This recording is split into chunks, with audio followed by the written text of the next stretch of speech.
Let start. इस साल 2026 के फॉर्म एमयू और जामिया, तो अभी फॉर्म अभी तक आया नहीं, खासकर एमयू का फॉर्म आ गया। और एमयू के 6 और 9th का, इनफैक्ट फर्स्ट के फॉर्म एक ही पोर्टल पे एक ही जगह फिल किए जाते हैं। और इसकी लास्ट डेट क्या है, जिससे मैं बताता चलो, इसकी लास्ट डेट 15 फरवरी है। और लेट फीस के साथ 22 फरवरी है ना। तो हमारे पास फॉर्म फिल करने के 15 फरवरी तक टाइम है। इसके बाद हमारे पास बिल्कुल टाइम नहीं है। क्या डेट एक्सटेंड होता है? एक बार रेयरली हुआ था, जब शायद बच्चों ने बहुत कम फॉर्म फिल किया था तो डेट एक्सटेंड हुआ था। लेकिन मैं आपको बताता चलूं, लास्ट ईयर 10,000 करीबन बच्चों ने 6 एंट्रेंस का फॉर्म भरा था। नहीं, फॉर्म भरा था अराउंड 12,000 ने, लेकिन एग्जाम देने 10,156 कुछ लोग आए हुए थे। और 9th एंट्रेंस का अराउंड फॉर्म 20,000 बच्चों ने भरा था, लेकिन 18,000 कुछ बच्चे एग्जाम देने आए थे। तो आप समझ लो कि आपका कंपटीशन कितने लोगों के साथ है एमयू में। जानने वाली बात यह कि सेंटर सिर्फ एक ही है, एक ही जगह सेंटर है, दैट इज अलीगढ़। अलीगढ़ के अलावा सेंटर नहीं है। जामिया ने सेंटर चेंज किए हैं। जामिया का भी फॉर्म हम इसी अंदाज में भरवाएंगे आप लोगों से।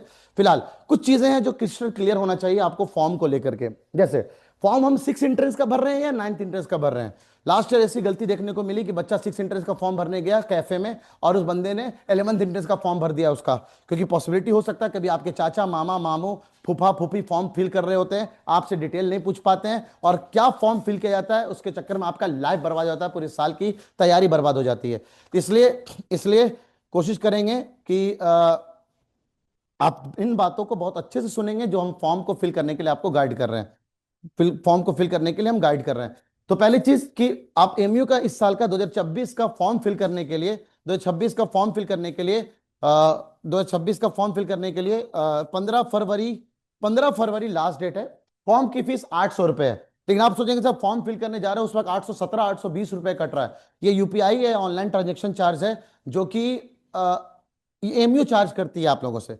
तो ये 800 रुपए का चार्ज है। लेकिन अब आप कभी कभी बच्चों को लेट से पता चलता है कि फॉर्म नहीं फिल कर पाए, तो वो 7 दिन का अलग से टाइम देती है, लेकिन वो 300 रुपए बढ़ जाता है। यूपीआई चार्ज अराउंड 17 रुपए जाएगा, तो मैं 20 रुपए लिख करके रख रहा हूँ।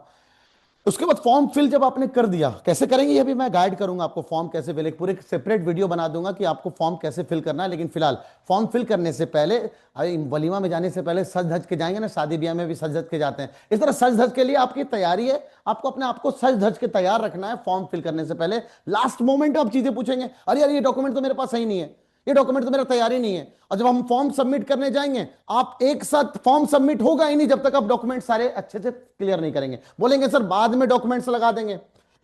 एमयू में जब हम काउंसलिंग करते हैं तो डॉक्यूमेंट्स के लिए टाइम मिलता है, यहां पे डॉक्यूमेंट्स के लिए टाइम नहीं मिलता। यहां आप आज अभी फॉर्म फिल कर रहे हैं, तो जो जो डॉक्यूमेंट्स अभी आप लगाएंगे वो एकदम क्रिस्टल क्लियर, उसको कोई चेंज नहीं कर सकते हैं। चेंजेस अगर जाएंगे तो करेक्शन का विंडो ओपन होता है, उसमें फॉर्म वॉर्म फोटो वगैरह चेंज नहीं होगा, उसमें आपके अपना नाम और डेट ऑफ बर्थ भी चेंज नहीं होता है। कुछ कुछ चीजें एड्रेस वेड्रेस या फादर नेम, ये सब चीजें चेंज होती हैं, इसके बारे में मैं क्लियर कर दूंगा। लेकिन मैं क्यों हम करेक्शन के इंतजार करें, क्यों फॉर्म में करेक्शन आएगा फिर हम काम करेंगे। तो बेटर हम अपने लेवल में सब कुछ तैयार करके रखेंगे। दैट इज, एक तो बात क्लियर है कि 15 फरवरी लास्ट डेट है, हमारे पास टाइम है, हम आराम से फॉर्म फिल कर सकते हैं। जल्दीबाजी का काम अक्सर शैतान का होता है। मैंने देखा जिस दिन फॉर्म आता है अक्सर बच्चे उसके अगले दिन फॉर्म, हाँ सर फॉर्म फिल कर दिए। अरे पता तो कर लो कहीं कोई गलती तो नहीं हुई है फॉर्म में। तो कुछ कुछ चीजें जो तुम क्रिस्टल क्लियर हो। पहला, ये सर क्या क्या डॉक्यूमेंट्स मुझे चाहिए फॉर्म फिल करने से पहले, मैं अपने आप में तैयार हूं कि नहीं। आप लोग चेक लिस्ट बना लो कि हाँ सर ये ओके, ये ओके, ये ओके, लिख लो एक जगह अपने में कि हाँ ये सब चीजें ओके मेरे पास है, हमने अपने लेवल में तैयार कर रखा है। पहला, एक फोन नंबर और एक ईमेल आईडी। अक्सर बच्चों लोगों के पास जो बाहर के लोग होते हैं उनको ईमेल पता ही नहीं होता, तो ईमेल आईडी अब बनाना बहुत आसान है। जाकर के आप यूट्यूब पे वीडियो देखो, चैट जीपीटी से सीखो, ईमेल आईडी बना लो। जिनके पास ईमेल आईडी नहीं है, ईमेल आईडी का पासवर्ड कहीं लिख लो, कोई अक्सर भूल जाते हैं पासवर्ड। और कुछ लोग कभी कभी ऐसे ईमेल आईडी डाल देते हैं जिसका पासवर्ड भूल गए, अरे सर ईमेल आईडी हाँ लिख लो। बोले बेटा ईमेल पे ओटीपी जाएगा, अभी के अभी वेरीफाई करना है। जैसे हम फॉर्म फिल कराएंगे ईमेल आईडी पे जैसे क्लिक करेंगे, ईमेल आईडी पे एक ओटीपी जाएगा, उस ओटीपी जाके ईमेल को हम खोलेंगे, फिर वो ओटीपी को यहां डालेंगे और एक्सेप्ट करेंगे, तो जाकर के ईमेल आईडी वेरीफाई होगा। तो एक फोन नंबर, जैसे हम फोन नंबर डाल करके वेरिफिकेशन के लिए भेजेंगे, एक ओटीपी जाएगा फोन नंबर पे। और ये वो फोन नंबर होना चाहिए जो आपके पास हमेशा एक्टिव हो। इसलिए क्योंकि आज से फॉर्म भरने के 4-5 महीने बाद जब आपका रिजल्ट आएगा और खुदा न खास्ते आपका वेटिंग में आ जाए, तो वेटिंग वाले लोगों को कभी कभी एक कॉल कर लेते हैं कि आपका बेटा का, शायद आपने देखा नहीं, आपके बेटे का वेटिंग क्लियर हो गया, आकर के अपना एडमिशन फॉर्मेलिटीज पूरा कर लो। और उस टाइम पे आपका ये फोन नंबर जो आपने डाला है वो फोन नंबर आपका एक्टिव ना हो, तो आपके बेटे का पूरी मेहनत बेकार हो जाएगी, बेटी की मेहनत बेकार हो जाएगी। इसलिए ये वो फोन नंबर होना चाहिए जो बच्चों के पास ना हो, पेरेंट्स के पास हो। और अननोन नंबर्स यूनिवर्सिटी की तरफ से आए, कहीं से भी आए, उसको रिसीव करना है। कहीं कोई फेक कॉल करे बिल्कुल बच कर रहिएगा, पूरी चीज वेरीफाई करिएगा। चलो ठीक है, मेरे बेटे का डेट ऑफ बर्थ बता तो अम्मा का नाम क्या है, कुछ कुछ चीजें वो क्लियर अपने तरफ से नहीं बताने का, क्योंकि आजकल फेक कॉल बहुत चल रहे हैं, तो ध्यान रखने का है, पॉसिबिलिटी आपको एमयू के फॉर्म के नाम पे कोई नया चीट बना ले, ठीक है ना, नया तरीके बना ले, तो ध्यान रखना है। फोन नंबर और ईमेल आईडी क्यों एक्टिव, जब मैं फॉर्म फिल करा रहा हूंगा तो ओटीपी जाएगा, ओटीपी डाल करके वो वेरीफाई होगा, पहले स्टेज में प्रोसेस होगा पूरा का पूरा फॉर्म को फिल करने के लिए, ठीक है ना। दूसरा, सिग्नेचर, फोटो सिग्नेचर और लेफ्ट थंब, पहले तो लेफ्ट और राइट का मसला था, इस बार सबको फिक्स कर दिया, चाहे गर्ल्स हो या बॉयज हो, लेफ्ट थंब। अब आप अभी फिलहाल क्या करेंगे, सर थंब इंप्रेशन तो है ही नहीं, ले पेनवा से चीज ले यार, पेन से धड़ धड़ चीजें मार दे थंब।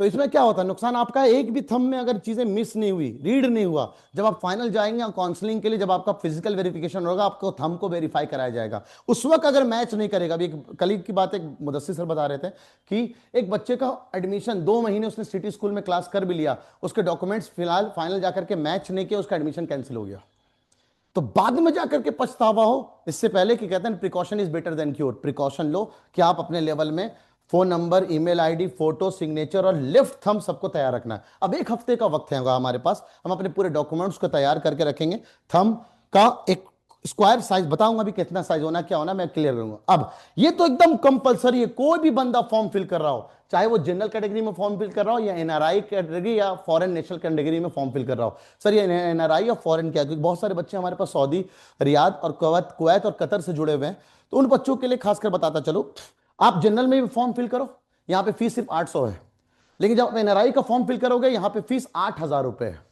तो $100 चार्ज करते हैं फीस का, इसी का आसपास है रेट। तो आप एनआरआई में भी फॉर्म फिल करो, नो डाउट डॉक्यूमेंट सब सेम होगा, बस लास्ट में जाकर के एनआरआई के लिए भी आपको फिल करना पड़ेगा, तो आप सेफ्टी मार्जिन पे आप एनआरआई में भी फिल कराओ और जनरल में भी फिल करवाओ। बस हल्का सा फर्क क्या होता है जरा मैं बता दूं आपको, एग्जाम का डेट नॉर्मल बंदा टेस्ट देगा बिल्कुल उसी अंदाज में, पेपर सेम टाइम पे सब कुछ, बस एनआरआई वाले बच्चे जो दोनों फॉर्म फिल किए या सिर्फ एक फॉर्म फिल किए हो, उसको अगले दिन ही इंटरव्यू के लिए देना पड़ता है, बिकॉज वो बाहर से आते हैं लोग, तो उनको रोका नहीं जाता, अगले दिन वो मिंटो सर्किल में ऑलरेडी डेट वेट सब आ चुका है, जिस दिन एंट्रेंस है 5 अप्रैल, 5 अप्रैल के जस्ट अगले दिन 6 अप्रैल को उनको इंटरव्यू हो जाता है, तो उनसे भी मेरे को एक आइडिया हो जाता है कि फॉर्म सवाल क्या क्या पूछे जा रहे हैं, तो इसलिए तो हम लोग कहते हैं इमेज क्लास इतना वाहिद है कि हम आपको इंटरव्यू की भी बहुत शानदार तैयारी कराते हैं। तो फिलहाल रिटेन से पहले फॉर्म तो सही से फिल करें, तो ये डॉक्यूमेंट है जो बिल्कुल जरूरी है। अभी कुछ दिन पहले एमयू ने यूडाइस कोड का भी नंबर डाल दिया था, तो कुछ रिक्वेस्ट करने के बाद यूडाइस नंबर हटा दिया है, बिकॉज सबके पास यूडाइस नंबर नहीं है। तो क्लियर क्लियर कर दूं, पहला आधार नंबर क्या कंपलसरी है, नहीं है, तो सर आधार नंबर है तो भरूं, आपके पास आएगा सर मेरे पास आधार नंबर है भर दे, भर दो, कोई दिक्कत नहीं है, लेकिन एक दिक्कत आती है, मैंने देखा है इतने साल से, मैं 5 साल से फॉर्म फिल करा रहा हूं, बच्चे कहते हैं कि सर जब मैं, अभी हो सकता है कि यूनिवर्सिटी के फॉर्म में ये चीजें चेंज हो गई हूं, 9th इंटरेस्ट का फॉर्म भरा बच्चा ने हमारे साथ, उसने आधार नंबर डाला, अब उसने लॉगिंग क्रेडेंशियल से अपना फिर से 11th इंटरेस्ट का फॉर्म भर रहा है, 2 साल बाद भर रहा है, एमयू में सिलेक्ट हो गया वो बंदा या ना भी हुआ हो, फॉर्म भरने गया दोबारा, तो जब आधार नंबर डालता बोलता आधार नंबर ऑलरेडी टेकन, और वो फॉर्म फिल नहीं कर पाता है। तो दिक्कत क्या ये अभी रिजॉल्व हुई है नहीं हुई मुझे पता नहीं, इस बार फॉर्म फिल कराऊंगा तो पता चलेगा कि फॉर्म में रिजॉल्व हुआ है कि नहीं। तो मेरा कहना है आधार नंबर जब मांग ही नहीं रहा है, कंपलसरी है ही नहीं है, तो हम काहे भरे, अच्छा है बचेंगे, डॉक्यूमेंट्स ना लगाएंगे, आधार नंबर कोई कंपलसरी नहीं है, तो नॉट कंपलसरी। अब कुछ बच्चे ऐसे हो सकते हैं जिनके पास अपना स्पेशल कैटेगरी है, स्पेशल कैटेगरी कौन कौन से जरा समझेंगे आप, ये क्या होता है स्पेशल कैटेगरी, क्या इसके बेनिफिट्स भी होते हैं, आइए जानते हैं थोड़ा सा। एमयू में टोटल 11 कैटेगरीज हैं जिसमें आपको बहुत सारे बेनिफिट्स मिलते हैं, 3 तो ये हैं, इसके बारे में भी डिटेल में बात करूंगा, इसके अलावा और भी है, स्पोर्ट्स पर्सन, देन है ओबीसी, एसटी, एनसीसी, और भी बहुत सारे, मुझे एग्जैक्ट नाम याद नहीं आ रहा, तो ये जो भी है आपके काम का नहीं है, इसलिए आपके काम का नहीं है, इधर आ जाइए, आपके काम का नहीं है, आपके काम का नहीं है, तो आप क्या करेंगे, आपके काम का क्या है, एमयू में 6 और 9th इंट्रेंस में, अभी कोई बच्चा भी कह रहा था कि सर ओबीसी का फॉर्म है मेरे पास, ओबीसी भर दूं, भर ही नहीं पाओगे, बिकॉज 6 और 9th इंट्रेंस में एमयू में सिर्फ 3 कैटेगरी काम करती है, जहां पे आपको 3 का बेनिफिट मिल सकता है, child of alumni, child of employ और पीएच फिजिकली हैंडीकैप कैटेगरी। इसमें रिलेटेड मैं थोड़ी देर पहले बात करूंगा, थोड़ी देर बाद बात करूंगा, पहले चाइल्ड ऑफ एल्यूमिनाई क्या है। अगर आपके अम्मा या अब्बा कोई प्रोफेशनल कोर्स में या बीए बीकॉम, बहुत सारे कोर्सेज हैं, यहां से अगर एमयू से पढ़े हैं, डिग्री है उनके पास, तो वो एलिजिबल है, उनके बाल बच्चे यूनिवर्सिटी में, उनके लिए सर्टेन सीट 6 इंट्रेंस में, सर्टेन सीट 9th इंट्रेंस में रिजर्व्ड है, इसको चाइल्ड ऑफ एल्यूमिनाई कहते हैं। फिर चाइल्ड ऑफ एम्प्लॉय क्या होता है, सी कैटेगरी, जिसके अम्मा या अब्बा यही यूनिवर्सिटी में काम कर रहे हैं, तो उनके लिए भी सीट्स कुछ रिजर्व होती हैं, ठीक है ना, कितनी होती है एक नट सेल में बता देता हूं, लगे पीएच का 5% तो अलग से है, लेकिन सीई और सीए के बच्चों के लिए जितनी भी सीट है, एक लमसम आइडिया दे दूं, एमयू में बॉयज में 9th एंट्रेंस में बॉयज में 270 सीट है, लेकिन जब रैंक आएगा ना तो 54 बच्चे कम, मतलब कितना हो जाएगा, 216, 216 होगा ना, 216, तो 216 बच्चे का लास्ट रैंक आएगा जब जनरल कैटेगरी की लिस्ट आएगी। तो सर बाकी के 54 बच्चे कहां गए? कहते हैं 20% सीट्स हर जगह बॉयज में गर्ल्स में वो रिजर्व्ड कर दिए गए हैं सीए और सी वालों के लिए। तो कोई अगर ये सोच रहा है कि मेरे लिए पूरा 270 सीट है अवेलेबल, तो बिल्कुल नहीं है। जनरल वाले बच्चे या एनआरआई वालों के लिए भी अलग सीट्स है, एनआरआई की भी अलग सीट फिक्स है और इसकी भी अलग है। बस ये सीए सी वाले बच्चे 20% यहां चले जाते हैं, इसलिए आपको इन कैटेगरी का फायदा मिलता है। अगर आपके पास सीए और सी है, जैसे हमारे पास एक बच्ची थी जिसकी रैंक जनरल में 14 आई थी, सीए या सी में उसकी शायद रैंक 1 और 2 आई थी, यानी एक बंदे का नाम तीन तीन जगह आ सकता है, तीन तीन जगह सिलेक्शन हो सकता है। तो पॉसिबिलिटी है आपके पास, अगर है कैटेगरी तो भरो। कैसे भरेंगे, कैसे फायदा उठाएंगे, मैं आपको सिखाऊंगा। सीए वाले को बहुत कम को पता होता है, लेकिन सी वाले को सबको पता है, चाइल्ड ऑफ एम्प्लॉय जो यूनिवर्सिटी में काम कर रहे हैं उनको सबको पता है कि उसका फायदा कैसे उठाना है। आपके पास है तो बिल्कुल फायदा उठाओ। फिर अब ये दोबारा ना पूछे सर मेरे पास ओबीसी सर्टिफिकेट है, मेरे पास एसटी सर्टिफिकेट है, तो मैं फॉर्म भरूं, मैं फॉर्म में लगाऊं, लगा ही नहीं पाओगे, पहली बात। दूसरी बात, एक बहुत अच्छी चीज, हाँ एक और क्वालिफाइंग, मुझे एक चीज याद आ गया, लगा तो लिख ही देता हूं मैं। क्वालिफाइंग मार्कशीट फॉर पास्ड, ये वो बच्चे जो 8th क्लास पास कर चुके हैं या 6th क्लास पास कर चुके हैं। सर आपने कुछ दिन पहले तो एक वीडियो बनाया था कि 6th क्लास पास के बच्चे या 8th क्लास पास के बच्चे तो फॉर्म भर ही नहीं सकते हैं। भर सकते हैं, लेकिन मैंने कुछ तरीका बताया था कि आपको फेल होना पड़ेगा या स्कूल एग्जाम देने नहीं जाना पड़ेगा। स्कूल किसी भी तरह आपके पेन नंबर पे पास ना दिखाए, बिकॉज इस साल बहुत सारे एडमिशन कैंसिल हुए हैं। एमयू के 9th एंट्रेंस में बॉयज में जनरली वेटिंग हार्डली 32-30 तक वेटिंग क्लियर होती थी, इस साल वेटिंग 45-47 वेटिंग क्लियर हुई है। जस्ट बिकॉज इसलिए कि उन बच्चों का जिनका सिलेक्शन था और वो ऑलरेडी 8th पास कर चुके थे, उनका नाम ही हटा दिया गया।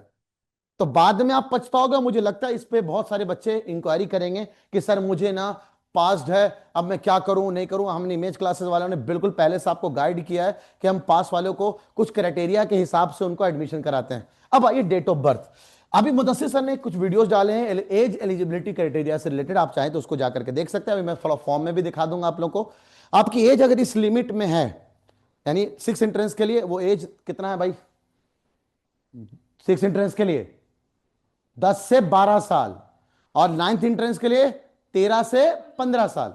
अब उसकी एक डेट फिक्स है, वो डेट फिक्स मैं बताऊंगा। इस रेंज में अगर आप पैदा हुए हैं तो आप फॉर्म फिल कर सकते हैं, ठीक है। अब आप लोग अगर सोचेंगे सर छोड़ो कौन देखने जा रहा है, तुम फॉर्म जब फिल करने जाओगे अगर तुम्हारा डेट ऑफ बर्थ उस रेंज का नहीं होगा, फॉर्म फिल ही नहीं होगा, आगे बढ़ेगा ही नहीं। तो आपने अगर गलती से भी गलत कैलकुलेशन कर लिया है, आपका डेट ऑफ बर्थ अगर उस रेंज में नहीं है, बहुत अच्छा काम किया इन्होंने, तो बच्चे गलत भी फॉर्म नहीं फिल कर पाएंगे, डेट ऑफ बर्थ गलत भी नहीं जा पाएगा। उस रेंज में होना चाहिए। क्या रेंज होगा ये मैं पहले से बता दे रहा हूं। तो ये सब चीजें थी जो डॉक्यूमेंट्स को लेकर के एकदम क्रिस्टल क्लियर पहले से होना चाहिए। डॉक्यूमेंट्स की साइज क्या होगी, सैंपल दिखेगा कैसा, इसके बारे में जानना बहुत जरूरी है, क्योंकि आपका साइज बड़ा प्यारा सा फोटो एकदम शक्तिमान की तरह, शाहरुख खान की तरह खिंचा करके अल्लाह यही अपलोड कर देते हैं। तो अपलोड करने जाओगे खूबसूरत वाला, तो हो सकता है अपलोड ही ना हो, बिकॉज उसके एक सर्टेन साइज है, एक सर्टेन लिमिट है, इससे ज्यादा का वो फाइल अपलोड ही नहीं करेगा।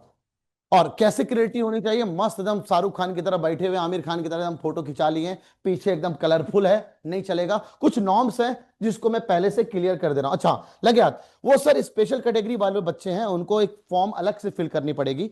वो आप अपेंडिक्स जाकर के, यानी साइट पे जाकर के, ये मैं साइट में दिखा दूंगा, अपेंडिक्स 1 और अपेंडिक्स 3। जो चाइल्ड ऑफ एल्यूमिनाई है, इसका स्क्रीनशॉट मत लीजिएगा, बिकॉज ये अच्छा नहीं आएगा आपको। मैं बता दूंगा एग्जैक्ट कहां से डाउनलोड करना है। जो चाइल्ड ऑफ एम्प्लॉय है, सीई कैटेगरी वालों के लिए एक सर्टिफिकेट है, कुछ नहीं करना है खुद से, और यहां से जाकर के साइन करवाना है। वो लोग यही कोई एमयू के बंदे होते हैं, बड़े आराम से अपना साइन वाइन करके वेरीफाई करा के ये तैयार करें। इसमें टाइम लगेगा, 2-3 दिन लग सकता है, तो अपना तैयार कर ले। लेकिन child of alumni CA category वाले जो बच्चे हैं, उनको बस ये सब डिटेल फिल करना है, खुद से साइन करना है। यहां पे एमयू में आने की कोई जरूरत नहीं है, सारे डॉक्यूमेंट्स इस अंदाज में। और कुछ कुछ चीजें जो स्पेशल कैटेगरी को लेकर के है, क्या ये मैं थोड़ा सा जूम जूम धूम धूम कर दूं, उसके बाद थोड़ा सा क्लियर से और अच्छे से बता पाऊंगा, ठीक है। यहां ले आता हूं मैं समझाने के लिए। जो सीए और सीई के बच्चे हैं उनको ये बात क्लियर होनी चाहिए, क्या कि सर जो सेलेक्ट होंगे ही और सी विशेष to be considered admission nomination under that category, in the category में सिर्फ काम करेगा। ये सब छोड़ो, काम की बात आते हैं। ये बात एमयू खुद कह रहा है कि हम सिर्फ 3 जगह आपको फायदा देंगे, और specify the category under the which the candidate wishes to be considered for nomination. आप स्पेसिफाई करो किसके अंदर आपको नॉमिनेशन चाहिए, यानी आपको एक्स्ट्रा बेनिफिट चाहिए, है ना। Documents to be uploaded by the candidate, scanned copy of date of birth certificate of the candidate issued from municipal corporation. तो ये देखिए अच्छी बात है, डेट ऑफ बर्थ का डॉक्यूमेंट्स भी आपको तैयार करना है म्युनिसिपल कॉर्पोरेशन से। सर म्युनिसिपल कॉर्पोरेशन से तो नहीं हो पाया डेट ऑफ बर्थ। एमयू में बहुत अच्छा चीज़ है, खास बात है कि आपके स्कूल के मार्कशीट पे ऊपर डेट ऑफ बर्थ लिखा होता है। अगर स्कूल आपका रिकॉग्नाइज्ड है, अप्रूव्ड है, रजिस्टर्ड है, तो डेट ऑफ बर्थ उनके स्कूल के मार्कशीट पे अगर लिखा हुआ है तो वो भी मान जाते हैं, उसके थ्रू आपका डेट ऑफ बर्थ मान लिया जाएगा।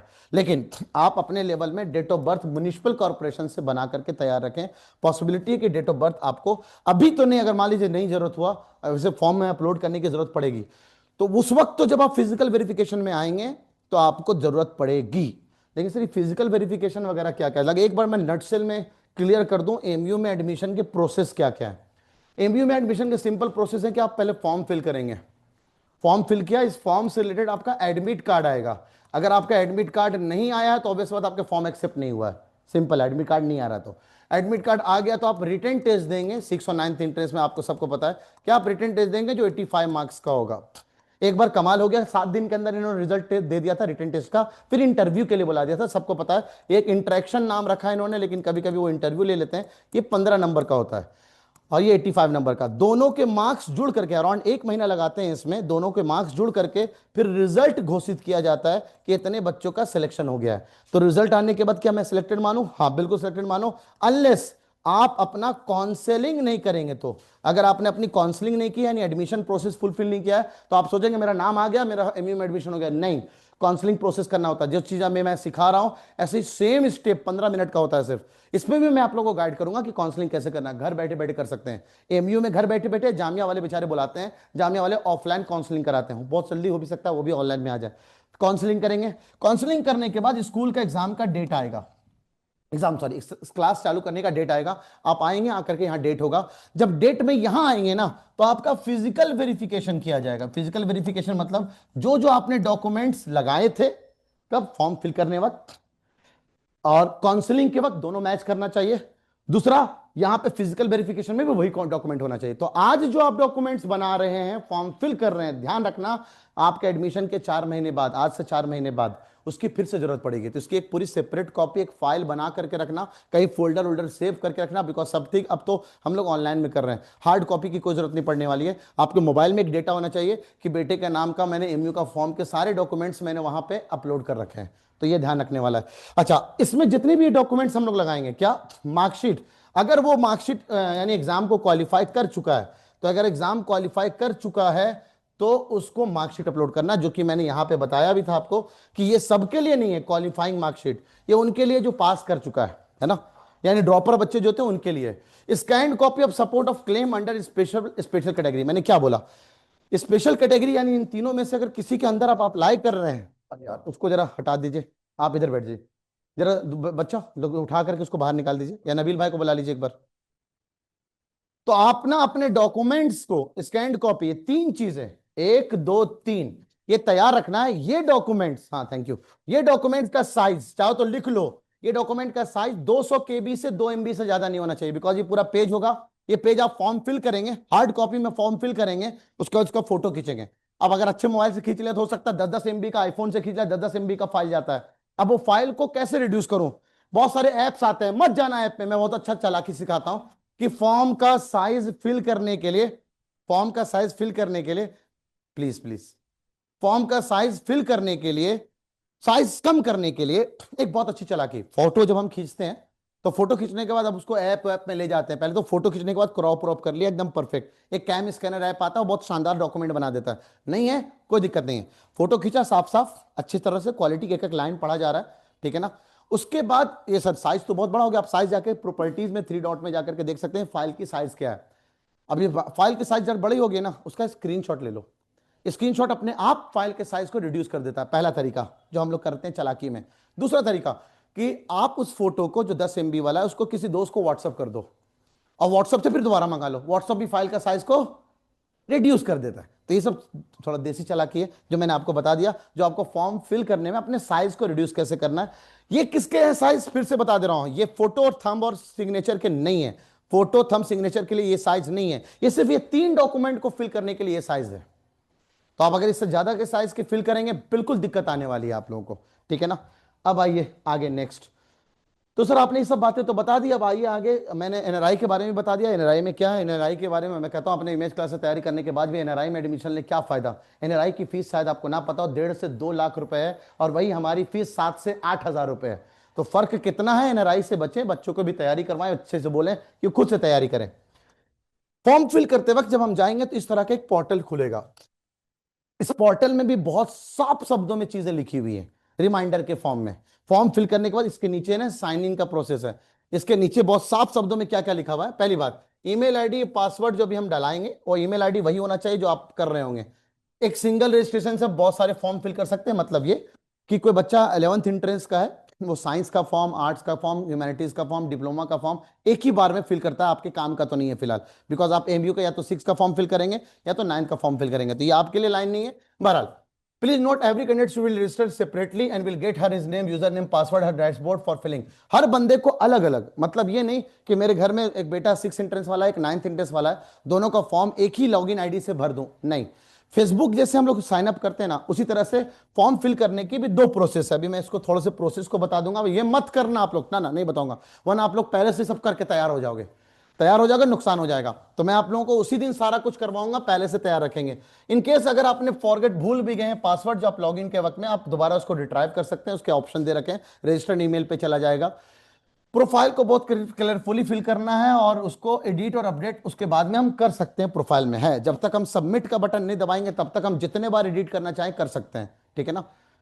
Before filling the application you must have following thing ready. ये एमयू खुद कहता है कि फॉर्म फिल करने से पहले ये सब चीज पहले से तैयार रखो। क्या क्या तैयार रखो, एक बार फिर से मैं रिमाइंडर देता हूं। कलर्ड कॉपी होना चाहिए व्हाइट बैकग्राउंड के साथ। मार्क करने वाली चीज है, जो फोटो होगा वो कलरफुल फोटो होगा और पीछे व्हाइट बैकग्राउंड होगा। अब तो एप्स बहुत सारे आ गए हैं, या चैट जीपीटी को बोलो, यानी चैट जीपीटी थोड़ा फोटो को खराब कर देता है, तो ध्यान रखना है, चैट जीपीटी से मत कराइएगा आप एक नॉर्मल ऐप जो भी इस्तेमाल करना है, या आप बेटे के लिए फोटो खिंचवा लो, बहुत जगह पे फोटो भी लगेगा। जब आप ऑफलाइन में बच्चा आ जाएगा ना, उसको भी 4-4 8-8 फोटोज की जरूरत पड़ेगी, तो वो सेम फोटो अभी खिंचवा लो जा करके, कहाँ पे, स्टूडियो में, है ना। और उससे बोलो भैया उसका वो दे दो मेरे को, क्या बोलते हैं, पीडीएफ फॉर्मेट या जेपीजी फॉर्मेट भी हमें सेंड कर दो, वही फोटो को यूज करना है ना। व्हाइट बैकग्राउंड होना चाहिए, है ना, व्हाइट बैकग्राउंड। उसके बाद सिग्नेचर थंब इंप्रेशन, जो कि थंब भी फिक्स है, लेफ्ट थंब होना चाहिए, लेफ्ट लेफ्ट थंब होना चाहिए, ठीक है ना। और उसकी साइज क्या होनी चाहिए, पहली बात एक फॉर्मेट, ये फॉर्मेट भी आप लोग अब तो सब टेक्निकल हो गए, बहुत सारे फॉर्मेट्स होते हैं, जेपीजी, जेपीईजी, पीएनजी, पीडीएफ। आपको जो फोटो हम खींचते हैं ना, they are all saved in the format of JPG. तो लिख लो जेपीजी फॉर्मेट ही अपलोड होगा, जेपीजी यानी फोटो खींचा हुआ ही अपलोड होगा सिर्फ, ठीक है। और उसकी साइज कितनी होनी चाहिए, 200 केबी से कम। वहां था 200 केबी से 2 MB, क्योंकि पेज बड़े बड़े हैं इसलिए उन्होंने साइज बड़ा रखा है। यहां पे साइज एकदम 200 केबी तक ही रखा है। उसके बाद मैंने बोला फिर से ना, ईमेल एड्रेस और मोबाइल नंबर चाहिए, इन्होंने फिर से कह दिया एक ईमेल एड्रेस और मोबाइल नंबर एकदम चाहिए चाहिए। ऑनलाइन बैंकिंग के डिटेल्स, कुछ लोग अगर फिर ना फॉर्म को फिल करने के बाद उसका फॉर्म का पेमेंट करेंगे तो आपको बहुत जगह पे लेके जाएगा, वो ऑनलाइन बैंकिंग में भी लेके जाएगा कि ऑनलाइन का फॉर्म फिल करना चाहते हैं, कैसे फिल करना चाहते हैं। तो ये सब पहले से तैयार रखने के लिए कह रहा है। अब तो बहुत अच्छा काम किया लास्ट ईयर, मैंने बहुत शुक्रगुजार हूं एमयू का। उन्होंने क्या किया, उन्होंने यूपीआई चालू करा दिया, क्यूआर स्कैन करके पेमेंट कर सकते हैं। तो बहुत अच्छा, क्यूआर भी जनरेट हो जाएगा, आप आराम से, बहुत सारे गूगल आईडी है अपना जो भी यूज करते हैं आप उससे पेमेंट कर सकते हैं, ठीक है ना। और क्वालिफाइंग एग्जामिनेशन जो आप जिसमें स्कूल से भर रहे हैं, पढ़ रहे हैं, उनके बारे में आपको पता होना चाहिए। 8वीं क्लास कहां से पढ़ रहे हैं, स्कूल का नाम क्या है, यूडाइस नंबर क्या है या रजिस्ट्रेशन नंबर क्या है, ये आपको अपने लेवल में पता होना चाहिए, ठीक है ना। Don't rename files with BMB, PNG, TIFF, ETC, not acceptable file extension name such as file name BMB, file name PNG और file name TIFF is applicable. सुनेंगे बड़े गौर से मैं कहना क्या चाह रहा हूं। आप जब फोटो एक्सेप्ट कर रहे होंगे, आप लोग करते क्या है कि आपने फोटो खींचा और मार्केट में जो आपने स्टूडियो वाले से बोला, उस स्टूडियो ने स्टूडियो 1 करके फाइल का नाम सेव कर रखा है, गलत है। आप फाइल का नेम जब अपलोड करते बाद में बहुत दिक्कत आती है, मैं पहले क्लियर कर दे रहा हूं। अब बच्चे का अगर फोटो है तो नीचे नाम जो होना चाहिए फोटो के नीचे, वो वाला नाम की बात नहीं कर रहा हूं मैं, आप जो फाइल सेव करते हैं वो फोटो के नाम से सेव होना चाहिए, फोटो। देन सिग्नेचर है तो सिग्नेचर, और थंब इंप्रेशन है तो थंब इंप्रेशन इस नाम से सेव होना चाहिए। तो इस नाम को यूज नहीं करेंगे आप, या उसके फाइल को कोई छेड़छाड़ नहीं करेंगे। If file not in GPG format, convert them to GPG format. Appropriate software, देखो पेंट का बोल दिए, आप पेंट का इस्तेमाल करके उसको जेपीजी में कन्वर्ट कर सकते हैं। Instead just remaining the file. बच्चे बहुत चालाक होते हैं, क्या होता है उनके पास पीडीएफ फॉर्मेट है, तो डॉट पीडीएफ को चेंज करके डॉट जेपीजी कर देते हैं। वो फाइल अपलोड ही नहीं होगा, दिक्कत करेगा बहुत कि बेवकूफ बना रहे हैं जरा सिस्टम को, नहीं चलेगा। और ऐसे ऐसे दिक्कतें मेरे को अंदर से भी पता चलती है। बच्चे लोग फोटो अपलोड करते हैं, सामने रखा पासपोर्ट साइज फोटो, चादर पे रखा और चादर पे रख के फोटो खींचा। अब फोटो भी ऐसे टेढ़ा मेढ़ा है ना। अब वो अपलोडेड है, सोचो आपके बच्चे का नाम आए, आपका हॉल टिकट कैसे जनरेट होगा, टेढ़ा मेढ़ा। इसलिए वो होता है क्लियर कट फोटो होना चाहिए जिसमें आपके 80% विजिबिलिटी आपके चेहरे दिख रहे होंगे, ठीक है ना। पूरा साइज नहीं, पासपोर्ट साइज इतना कट का फोटो होना चाहिए, दैट्स इट, है ना। अब आइए, कुछ कुछ चीजें दे रखा है कि अपना एडमिट कार्ड या स्कोर कार्ड या साइन इन जितने भी है सब अपना रजिस्ट्रेशन, जहां पे भी हम रजिस्ट्रेशन करेंगे फॉर्म वहां पे आप कर सकते हैं। एक दो चीजें और मैंने आपके लिए तैयार कर रखी है।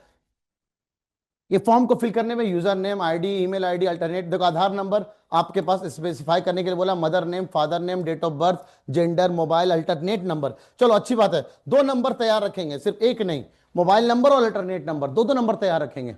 एक से बढ़िया ज्यादा अच्छा है कि दो नंबर पहले से स्पेसिफाई कर ले। मैं भी यहां लिख लेता हूं, एक तो फोन नंबर 1+1, एक अल्टरनेट नंबर भी बोल रहा है तो एक अल्टरनेट नंबर भी आप तैयार रखें, अम्मा का, अब्बा का, जिसका भी चाहें आप। बच्चों का नंबर मत दीजिएगा आप, बिकॉज यही नंबर जाकर के बच्चों के फाइल में जाके लग जाता है, जब उनका स्कूल में एडमिशन हो जाता है वहां पे एडमिशन हो जाता है। तो कभी कोई दिक्कत आई, बच्चे बड़ा चालाक होते हैं अपना नंबर दे देते हैं, तो इसलिए ख्याल रखें कि पेरेंट्स का नंबर हो, ज्यादा अच्छा रहेगा।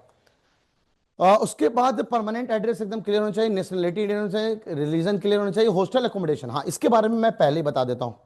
हॉस्टल एकोमोडेशन क्योंकि जब आप फॉर्म फिल करेंगे तो ये सब बातें उस वक्त भी पूछेंगे, अभी भी मैं क्लियर कर देता हूँ। एबीयू में 6 क्लास के लिए गर्ल्स के लिए हॉस्टल नहीं है, तो आप यस भी करेंगे तब भी नहीं मिलने वाला है हॉस्टल। एमयू में 6 और 9 दोनों के लिए हॉस्टल है, और सिर्फ एक ही हॉस्टल है मिंटो सर्किल।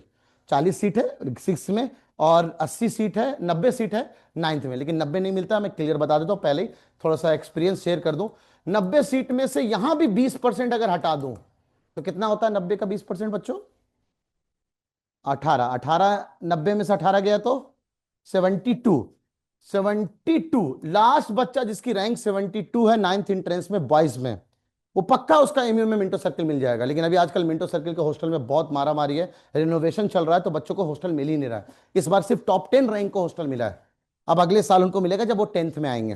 तो एक साल पॉसिबिलिटी हो सकता है कि आपको बाहर रहना पड़ जाए, तो मैं पहले क्लियर कर दे रहा हूं। अंदर वाले तो बाद में बताएंगे, मैं पहले अपने बच्चों को बता दे रहा हूं कि ये ख्याल रखेंगे आप।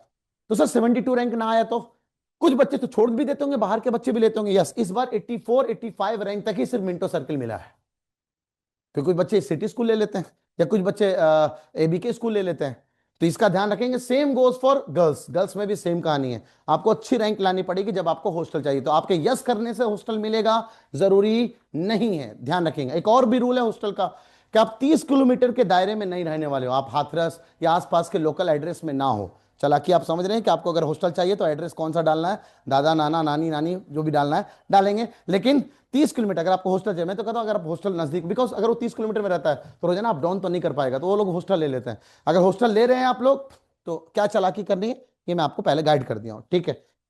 और रही बात फोटो के बारे में, मैं आप फिर से क्लिस्टर क्लियर, ये एमयू के सब वही बताना कि हम लोग प्रोस्पेक्टस पढ़ते कहाँ हैं। प्रोस्पेक्टस में सारी बातें दे रखी है कि फोटो का साइज क्या होना चाहिए। Photo must be taken without last 2 month, 2 महीने के अंदर का फोटो होना चाहिए। तो मैं कहता हूं आज हम फोटो खींच लें, बिकॉज जब हम काउंसलिंग करा रहे होंगे तो 6 महीने का अलाउ करते हैं वो लोग, तो आज हम खींचेंगे, 4 महीने बाद काउंसलिंग में जाएंगे। तो पुराने फोटो खींचे हुए काम नहीं चलाओ, ये फोटो कभी हम लोग जामिया में भी इस्तेमाल करेंगे, तो ये फोटो खींच करके आप अपने पास सेव करके रखो। सेम कलर क्या होना चाहिए, व्हाइट बैकग्राउंड, और कैप वैप कुछ नहीं, गूगल सुगल कुछ नहीं। चश्मा पहने हो तो ये चश्मा उतार देने का, उसके बाद फोटो खींचने का है ना, तो ध्यान रखने का ये सब चीज, वरना उसके फ्लैश या बाकी सब चीज आती है। The focus of photograph should be on the face. देखो अभी मैं बोल रहा था ना, 80% face coverage, ears clearly visible, कान वान सब एकदम क्लियरली विजिबल होना चाहिए, ठीक है। फोटोग्राफ जब आप जाओगे ना वहां पे अच्छे से खींच के रखेगा। स्पेक्टिकल्स नॉट अलाउड, देखो बोलने से पहले मैंने कह दिया, photograph is being usually regularly by the candidates, है ना। Polaroid and computer generated photographs are not accepted. ChatGPT is computer generated, नहीं करेंगे सबका इस्तेमाल। आप अपने लेवल से जो जनरल जो दिख रहा है फोटो वही फोटो इस्तेमाल करेंगे, photo should not be attested. पहले हुआ करता था कि अटेस्ट करके फोटो अपलोड करें, नहीं होना है। क्लियर विजिबल फोटो, उसमें कुछ नहीं रहता, डेट ऑफ बर्थ, ना ही नाम वाम। इससे ना पहले हम लोग करते थे नाम के साथ डेट ऑफ बर्थ वाला फोटो लगाते थे, पुराने जमाने में हम लोगों ने ऐसे किया है। अब आपको ऐसा नहीं करने का। Signature should be in running hand, not in capital letter. सुनेंगे, बड़ा अच्छा चीज, अच्छी बात बताया आप लोग। बच्चों का अभी तक आपने सिग्नेचर नहीं बनाया होगा तो सिग्नेचर बना ले। जो भी सिग्नेचर आपको बनाना है ये जिंदगी भर के लिए आपका फिक्स हो जाएगा, इसको आप चेंज नहीं कर पाएंगे। बच्चे लोग, खासकर पेरेंट्स, छोटे बच्चों को गाइड करें कि अपना सिग्नेचर जो भी बनाएंगे एक बॉक्स के अंदर सिग्नेचर को रखने का है। एक वो बॉक्स बना लेंगे रेक्टेंगल और उसी में सिग्नेचर लिखेंगे। उसको सिग्नेचर उसी में होना चाहिए। उसका फोटो खींचेंगे ना तो क्रॉप कर लेंगे, बॉक्स दिखना नहीं चाहिए। तो उतने पार्ट में ही सिर्फ सिग्नेचर होना चाहिए और व्हाइट बैकग्राउंड में होना चाहिए। ब्लू या ब्लैक पेन का इस्तेमाल करेंगे, है ना।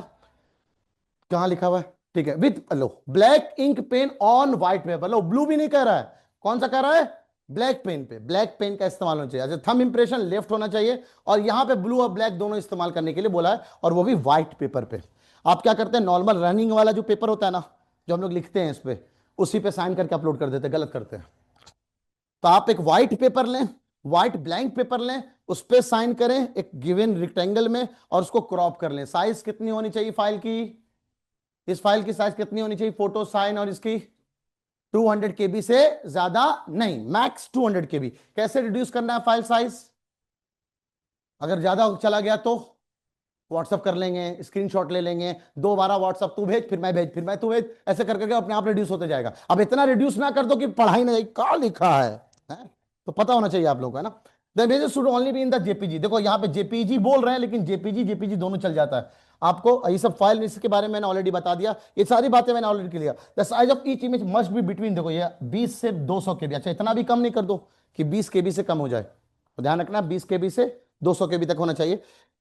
If the photographs uploaded are found in the fabricated, that is deceived, is seemed to be handmade computer, तो पक्का ये form under unfair means and the candidate would be dealt with accordingly. उसी हिसाब से उसको बातचीत की जाएगी। तो ध्यान रखना, क्यों बातचीत करवाएं भाई, मामला ऐसे ही सेटल हो जाए। Candidates are required to keep 10 copies of the uploaded photo. क्या बोला मैंने, ये पहले बोला, यहां भी लिखा हुआ है कि कम से कम 10 कॉपी संभाल के रखे। तो अभी भी आप जब जाएंगे 16-32 फोटो निकाल कर रखेंगे। जामिया में मुझे याद है, अगर आपके बच्चे का जामिया में भी सिलेक्शन होगा तो 10-12 फोटो जो अपलोड किया है आपने, वो सेम फोटो वो आपसे मांगेंगे, ठीक है। तो ध्यान रखेंगे, ये सब चीजें आपको अपने लेवल में तैयार रखना है। और काउंसलिंग, देखिए पता है काउंसलिंग या एडमिशन के टाइम पे उसकी जरूरत पड़ेगी, शॉर्ट लिस्टेड फॉर एडमिशन, अगर वो एडमिशन के लिए सिलेक्ट हो जाता है। और कुछ डॉट सेशंस हैं, उससे पहले मैं चाहूंगा कि ऑफलाइन में किसी पेरेंट्स या किसी को कोई दिक्कत हो, कुछ चीज ऐसी है जो समझ में नहीं आई हो तो पूछ सकते हैं। आप लेट से आए इसलिए आपको शायद पता नहीं है, आधार इज नॉट मैंडेटरी, आपको बिल्कुल क्लियर होना चाहिए। और कोई बताएं, किसी को कोई क्लियर, किसी को भी कोई डाउट पूछना है, ऑफलाइन में बैठे हैं जो किसी को कोई डाउट हो, या यूट्यूब पे ये सेशन देख रहे हो, आपको अगर डाउट होगा तो मेरे कमेंट सेक्शन में डाल दीजिएगा, मैं उस पर वीडियो बना दूंगा या मैं आपको क्लियर कर दूंगा। मैं आज भी यूट्यूब के चैट्स का रिप्लाई करता हूं, तो ध्यान रखेंगे आप लोग। और किसी को कोई भी डाउट हो कि खुद अटेस्ट करना है, बिल्कुल नहीं। सीए के फॉर्म जो हम लोग अभी दिखाए हैं, कोई डॉक्यूमेंट अपलोड नहीं होता है, वो बाद में जाकर के मामला सेट कर लेते हैं। आप सीए का फॉर्म अगर देखेंगे, ये है यहाँ पे सीए का फॉर्म, इसमें देखेंगे आप खुद से सिग्नेचर अप्लीकेंट करना है, ठीक है ना, और उसी का फोटो खींच करके अपलोड करना है। और भी क्लियर बताएं आप लोग, डाउट पूछ, ऐसा कोई जरूरी नहीं है जिसका फोन नंबर है उसी का ईमेल आईडी। आप अब्बा का, जो नाना का, दादा का, जो भी है, वर्किंग होना चाहिए। बाबा आदम के जमाने का नहीं कि बंद हो चुका है। और आजकल तो बहुत ईमेल में ऐसा हो रहा है कि स्पेस फुल का जो दिक्कत आ रही है उससे क्या ईमेल आपके पास रिसीव नहीं होता। तो ऐसा ईमेल, मैं तो कहता हूं आपके बच्चे की फ्यूचर की बात है कि ईमेल आईडी इनके नाम पे बना दो। जितने भी अभी डॉक्यूमेंट्स आएंगे आने वाले दौर में, इनफैक्ट बच्चों के जो डॉक्यूमेंट्स हैं वो सब ईमेल पे पहले से डाल के रखना चाहिए, सेफ्टी मार्जिन। हम लोग भी यही क्या करते थे, सेफ्टी, कभी बेटे के ईमेल आईडी से कुछ डॉक्यूमेंट्स निकालना, सारे काम काम के डॉक्यूमेंट्स सब ईमेल पे कर रखा, बस उसका पासवर्ड कभी गलती से शेयर ना हो कहीं भी, उसमें टू वेरिफिकेशन लगा के रखो ताकि कोई आपका हैक ना कर सके, बाकी चीजें तो एकदम क्लियर होना चाहिए। एक नया ईमेल आईडी बना लो आप अपने बच्चों के नाम पे, है ना। और किसी को कोई दिक्कत, अच्छा सवाल पूछा है, यहां देखिए लिखा हुआ है certificate diploma degree should be minimum of 1 year duration as a regular course. Regular course में करने चाहिए, डिप्लोमा भी हो तो रेगुलर में किया हुआ हो, नहीं चलता। 11-12 वाले में नहीं मानते वो लोग। देखिए आप लोग यहाँ पे डिप्लोमा लिखा हुआ है, सर्टिफिकेट, अगर वो सर्टिफिकेट कोर्स है तो चलेगा, ठीक है ना। और कोई किसी को कोई दिक्कत है तो फिर मैं ऑनलाइन के सेशंस, ऑनलाइन के डॉट्स लूंगा।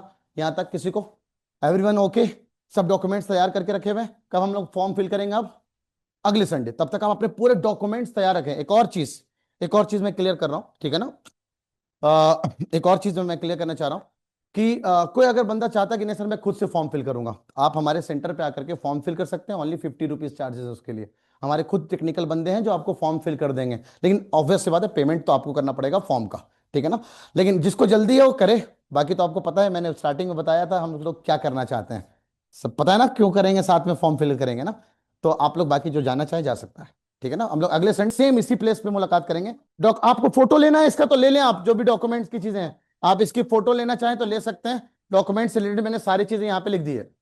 कुछ डॉट्स मैंने क्लियर किया है। अगर अभी तक आपने यूट्यूब को, हमारे चैनल को सब्सक्राइब नहीं किया तो बिल्कुल सब्सक्राइब करें, बिकॉज ऐसे बहुत सारे काम काम की बातें हम बच्चों को गाइड करते रहते हैं, जस्ट बिकॉज आपका कोई नुकसान ना हो, ठीक है। मिलेंगे नई वीडियो के साथ।